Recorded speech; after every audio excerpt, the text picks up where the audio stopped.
Hello students, circular motion से हमारे पास ये एक क्वेश्चन है। इस क्वेश्चन में क्या दिया है? A particle is moving with constant speed by metre per second considering its motion from A to B, the magnitude of the average velocity is.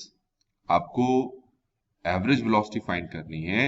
A point पर जो पार्टिकल है उसकी वेलोसिटी की डायरेक्शन ये रही v, और फिर थोड़ी देर में वो बी पॉइंट पे पहुंच गया तो उसके वेलोसिटी की डायरेक्शन ये रही v। तो अब आपको पता है कि पार्टिकल ने जो डिस्टेंस कवर किया है वो ये वाला डिस्टेंस कवर किया है, जिसको मैं ब्लैक से शो कर रहा हूं। ठीक हो गया? दिख गया होगा आपको कौन सा डिस्टेंस कवर किया है?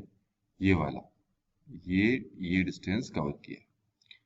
ठीक है, तो यहां पर हम लेंथ ऑफ एन आर्क का फॉर्मूला लगाएंगे। तो लेंथ ऑफ एन आर्क का फॉर्मूला होता है theta over 360 2 pi are.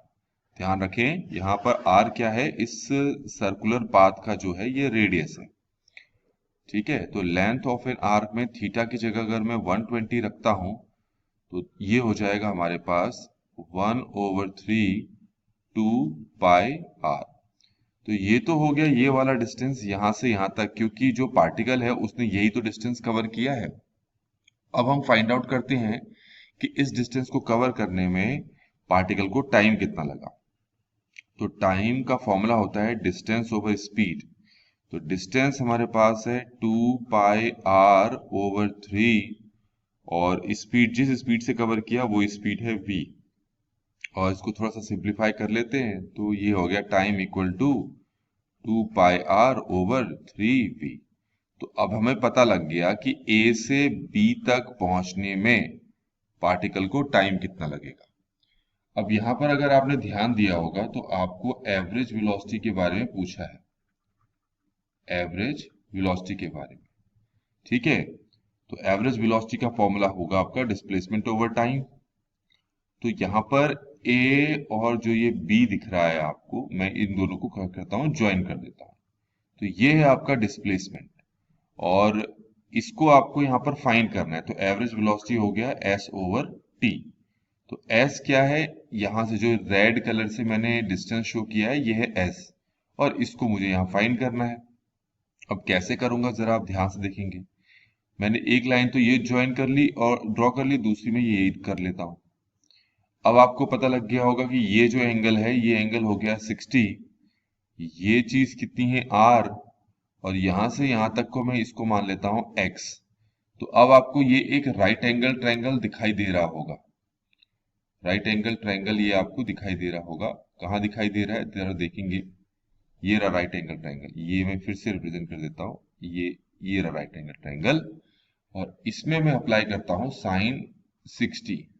Formula होता है परपेंडिकुलर ओवर हाइपोटेन्यूज। तो x इक्वल हो गया r साइन 60, और x इक्वल टू ये हो गया √3/2r। तो अब आप जरा ध्यान दें, क्योंकि ये भी x है तो फिर ये वाला हिस्सा भी x होगा। ठीक है, तो s किसके बराबर हो गया? s 2x के बराबर हो गया। और x की अगर मैं ये वाली वैल्यू पुट करता हूं तो मुझे आंसर मिलता है √3r। तो फाइनली मुझे ये पता लग गया कि डिस्प्लेसमेंट कितना है, और अब मुझे टाइम भी पता है कितना है, ये पता लग गया। अब दोनों वैल्यूज को यहां पर पुट करता हूं, तो s की जगह मैं पुट करूंगा √3r, और टाइम की जगह पुट करूंगा मैं 2 पाई r ओवर 3v। इसको थोड़ा सा सिंप्लीफाई करेंगे तो 3v √3r, और नीचे 2 पाई r हो गया। अब ये r से r कैंसिल हो जाएगा, ये v से ये पाई कैंसिल हो जाएगा, क्योंकि v जो है पाई के ही इक्वल है।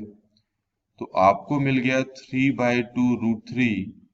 3 को 2 से डिवाइड करोगे तो ये आ गया 1.5 √3 मीटर पर सेकेंड।